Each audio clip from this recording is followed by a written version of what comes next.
a bit later in the stream. But the first thing I wanted to talk about today was Ali Gold's update today. And he says that Spurs are sticking with Ange Postecoglou amid the injury crisis. His squad is engulfed in, and will try and sign at least one player for him in the next week. Obviously, the transfer window shuts a week today. I think it is the 3rd of February, and he's saying Spurs are going to sign at least one player. And I'm just getting, in terms of the signings, I'm just getting fed up of hearing, at the beginning of the window, Fabrizio Romano, Spurs are going to be so busy, keep an eye on Spurs. David Ornstein saying Spurs are looking for this, Spurs are looking for that, and we're still sitting here on the 27th of January when our squad and our players have been on their knees cobbling together any sort of team that we can get on the pitch by week. And there's still the board, Lange, Daniel Levy are taking no action in terms of bringing players through the door. It just frustrates the life out of me. I reckon people like Fabrizio Romano must have a template folder for Tottenham during transfer windows. And it's just regurgitate the same story, but just change the player's name or manager's name at the time. One player won't do the job when we can see we need multiple. It's a very, very strange turn of events. Obviously, all I will say is I don't see, if this one player comes in, what type of player we're going to bring in. Is it going to be a loan? Is it going to be a spend? Is it going to be a permanent deal? You just never know what's going to happen with us, do you? Yeah, I know, and you're looking at it like, what player even wants to come in with the position that we're in right now? Engulfed in a relegation battle, 8 points above the drop, with seemingly every week the teams below us seems to be getting closer and closer to us. What kind of player in their right mind, of the quality that we actually want to see through the door? What kind of player is going to come in? I just don't see it. Brian Brobby? Don't. What you've got to look at it as well, though, with all the tension and pressure around the manager, does anyone sign thinking that they're playing for the same manager next season? Do they think, will the next manager like me? Will he play the style of football that I play? There's just huge question marks about joining Tottenham Hotspur Football Club, isn't there? Apart from financial gain. But we don't pay the wages, so it's not going to be a player that's going to break any structure or make us go, oh my God, that's what we're talking about. Especially this late in the window, because it'll be too hard to get a deal done. We can only live and hope. That's all we got, haven't we? Yeah. We got to hope and pray that we get reinforcements in. I mean, look, it's an absolute disgrace that we haven't got reinforcements in so far. But in terms of the manager, Ali Gold saying Spurs is sticking with Ange Postecoglou amid the injury crisis his squad is engulfed in. The kind of company line or the line has been like Spurs are backing Ange Postecoglou, and now it seems that Spurs are sticking with Ange Postecoglou. Do you see any difference of that, or is it just a different type of word? I need to start buzzword manager bingo by the sounds of it now. Why was it? I saw someone tweet this. I can't remember who it was, but am I right? Ali Gold said a very, very similar thing about Pochettino, and then 12 hours later he was gone.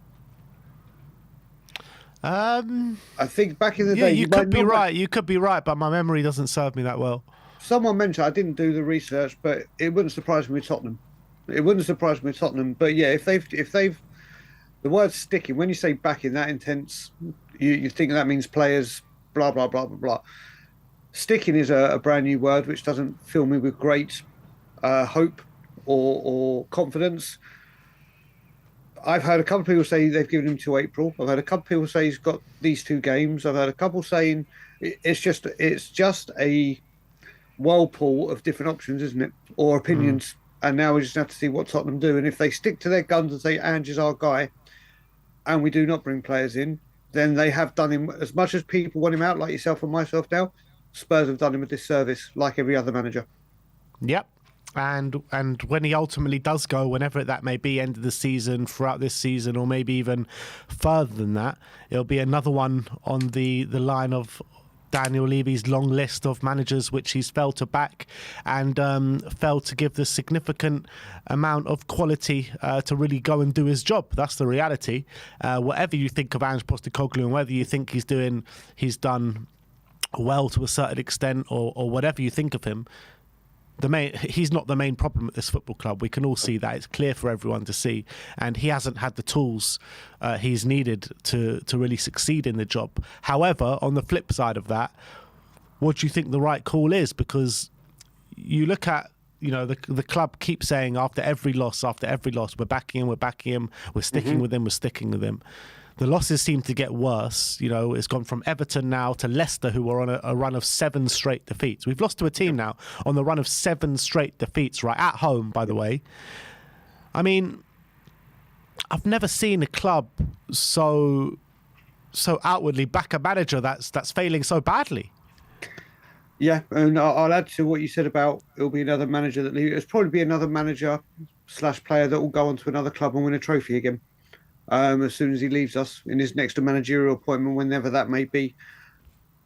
This team, the confidence is so low, the self-belief is so low, the direction and game plan seems to be wrong for the players that are playing, but there's no real change. And as we said, before the game, everyone was like, really enough, all the stats you just mentioned, Ben, all the stats you just mentioned.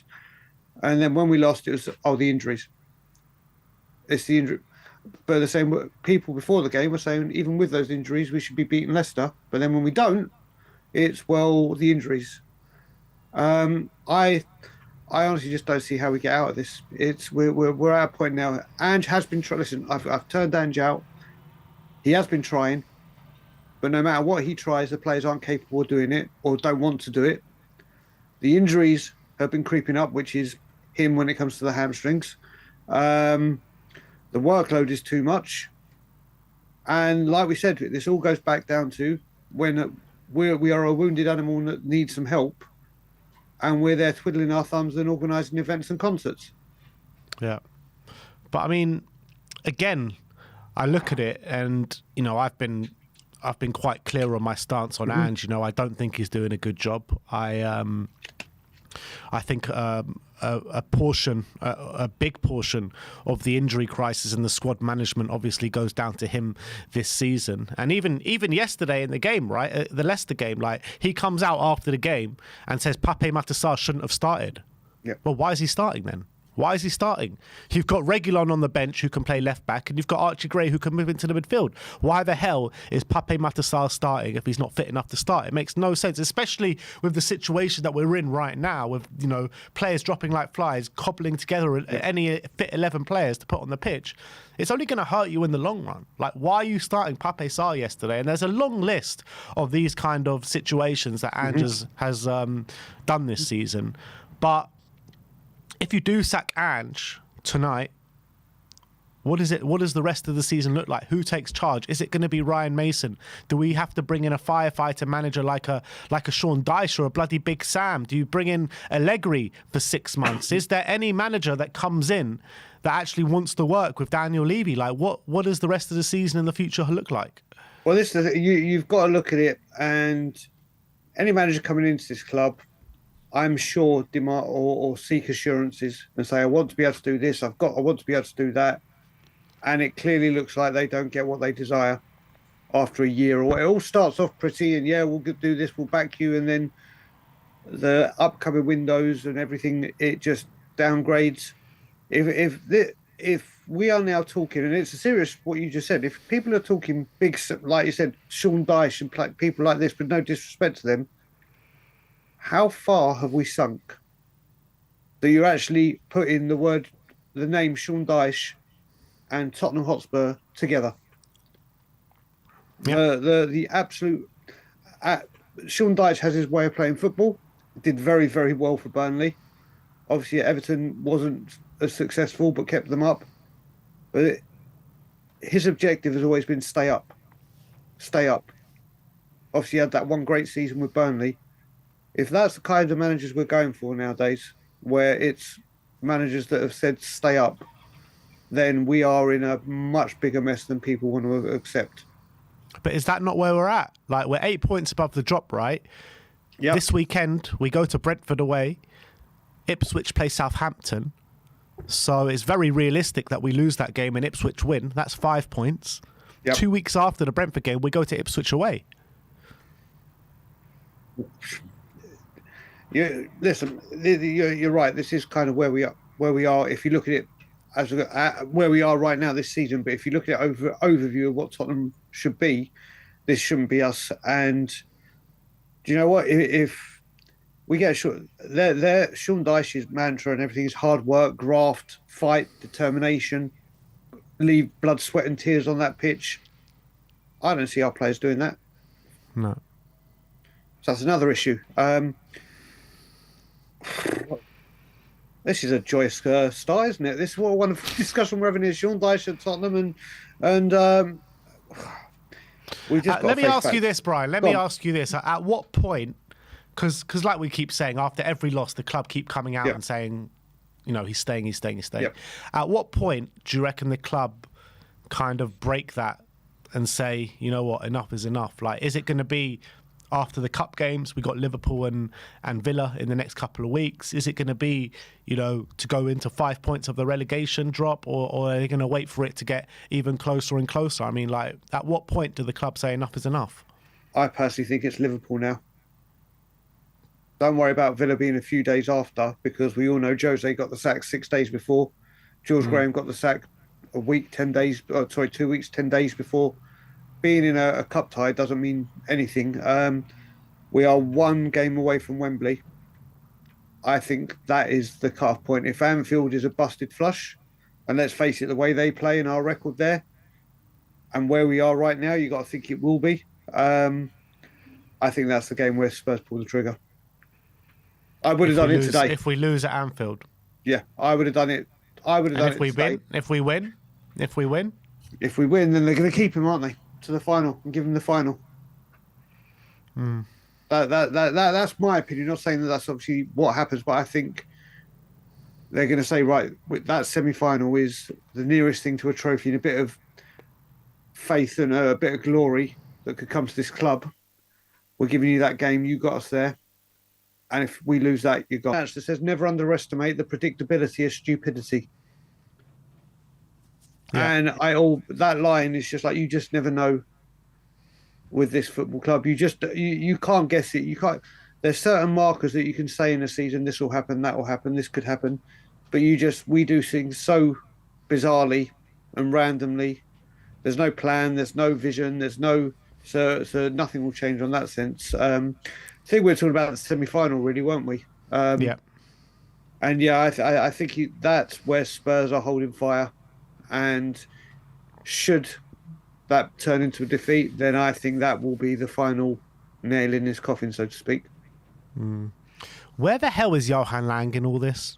Where the hell is he? Like, you're talking about someone working in the darkness. This is like he's in some sort of bunker somewhere that doesn't want to reveal his head. I mean, surely he has got a lot to answer for in terms of, I don't know whether it's a budget issue brought by Levy or whatever, but when you're looking at who he's brought to the club and the January transfer window as of now, surely his tenure has been nothing short of a disgrace, isn't it? Yeah. You look at it, people said he moved in the shadows. And let's face it, Odebear and certain deals and Kinski came completely out of the blue. We none of us saw it coming. And you can say, all I can say with Lang is the only thing he's improved is how quiet we keep deals. That's it. I mean, this is January. We had, excuse me, Hitchin, who said he hates January. Perfect thing you need for your director of football, or chief scout, whatever role it was he was titled under. We had Paratici, who we know worked tirelessly. Yes, he had some misses, but he changed the structure back behind the scenes, especially with the youth academy. Brought in some real talent and obviously some misses. But I do not understand. Lange has been about as useful as Todd Klein was in getting naming rights. What did Todd Klein do the whole time he was here? Did absolutely, or maybe he was getting deals, but they wouldn't get signed off, or they weren't enough money, or whatever. But there's people at this football club sitting there doing nothing. And I don't get me wrong, I will always put the spotlight on Daniel Levy, but there are a load of board members, Scott Munn, Cullen, Lange, and others that are in the shadows. Yeah.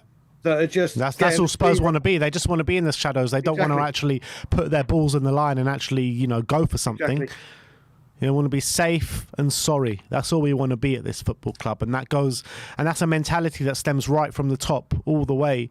Because Ange, bless Ange, because he's actually got a bit of ambition about him. He's the one that's sitting there saying, "I want to challenge for league titles. I don't think top four is good enough," and all that kind of stuff. He says the right things, and whether he's tactically good enough or whether he's a good enough manager, that's a different conversation. I'm talking about ambition here, right? Ange has actually got the ambition, whereas everyone above him lacks the ambition completely.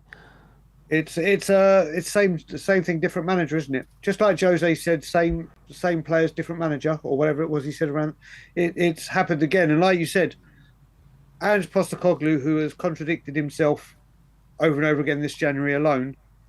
Maybe it's because he's been assured of certain things, and then as the window progresses, it's obviously, I've got egg on my face. I haven't understood his press conferences for a long time. Like you said, you cannot deny his passion and his wanting to succeed. But he's not, every manager is set up for failure, not set up for success. And this will continue. And Ange is just another manager's name on the list. Yeah. I mean, what do you make out of Ange's comments being like he's clearly, calling out in desperation for signings in every press conference that he's doing at the moment. He's saying all sorts of stuff and saying we're playing with fire and all this kind of stuff. But then he always backs it up, doesn't he? Always backs it up by saying, but the club are working tirelessly hard to bring players in. Like, you can't have it both ways. Even call out desperately for the players, but don't give that board the stick to chew. You know what I mean? Exactly. You've got to pick a lane. You've got to pick a lane. Whether you'd stayed in I'm going to defend the board and the owners and everyone above me and cut my nose off to spite my face, I'm going to stick there, or come out and do what you did when you said fighting fire with fire and let people know how it is. Because you know what? Honestly, I think if Ange had come out and spoken more Conte style, not as abrupt, I think a lot more fans would go, do you know what? He's doing everything, but it's clear to see that it's not getting listened to or not being taken into consideration. But it was the contradicting stuff that made me switch. It was because you just, like you said, how it's so confusing for us as fans, and we've seen it all before. If you're going to go for the board, and I think there's one more Ange outburst in the offing this week, like maybe Thursday for Augsburg or beforehand, but that we'll have to wait and see. But he needs to pick a lane in the time he's got and stick to it. Yeah. But look, we'll move on now. But that is the update, the club line, Alistair Gold line. Spurs are sticking with Ange Postecoglou amid the injury crisis that the squad is engulfed in at this moment in time. Make of that what you will. We don't know what kind of follows on from here, but we've got big games every 3 days pretty much now, starting off with Augsburg, where Spurs look to conceal their place in the top 8 in the Europa League. Brentford away, and it's very likely after that Brentford game Spurs will be only 5 points above the drop. And then I think the cup games are coming straight after that with Liverpool and Aston Villa. So you do get the feeling, or I get the feeling, that if we do go out the cups against Liverpool and Villa, that will probably be for Ange Postecoglou. But let us know your thoughts in the comment section below.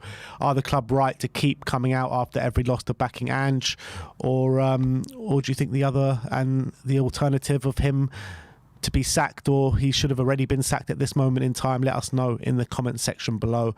But